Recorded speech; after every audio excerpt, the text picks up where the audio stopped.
Bonsoir frères et sœurs, c'est le prophète Adonai. Écoutez, citez-moi le nom d'un seul homme de Dieu au Congo qui a déjà dénoncé les ministres et les gouvernements. Il n'y en a pas. Pourtant, nous savons qu'ils sont des adultères, des voleurs et impliqués dans des loges occultes. Ils ne vont jamais dénoncer parce qu'ils font la même chose en privé. Ils sont avec eux, complices. Alors, qui va dénoncer qui? Ils s'agenouillent devant eux pour recevoir de la protection et de l'argent. Le prophète Jean-Baptiste, lui, n'avait pas peur de dire la vérité. Il a ouvertement condamné le péché du gouverneur Hérode Antipas. Le prophète Jérémie, lui aussi, n'avait pas peur de dénoncer le mal des pasteurs, des rois, des gouverneurs et des chefs des églises, ainsi que le péché de la société de son époque. Ils ont été rejetés, frappés, condamnés, emprisonnés. Tout cela à cause de la vérité. Vos pasteurs au Congo vivent comme des stars. Limite, ils sont comme des influenceurs. Ils sont aimés par le gouvernement. Vous trouvez ça normal?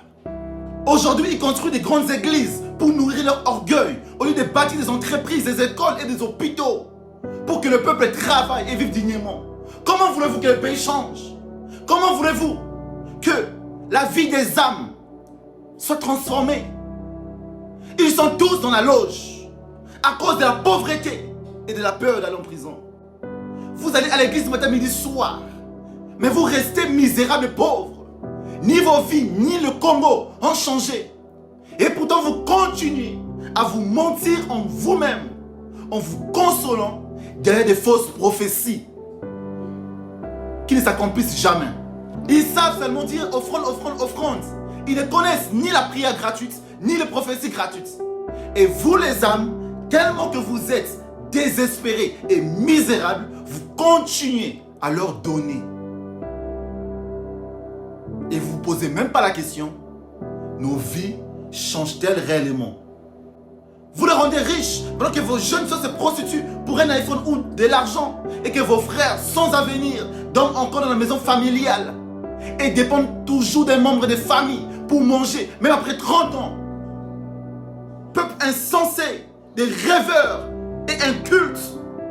Même si on vous dit la vérité, vous continuerez à aller dans ces églises car vous êtes désespérés.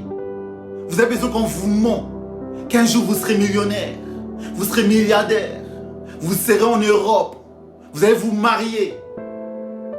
Parce que vous aimez qu'on vous vend des rêves, pendant que vous leur rendez riches.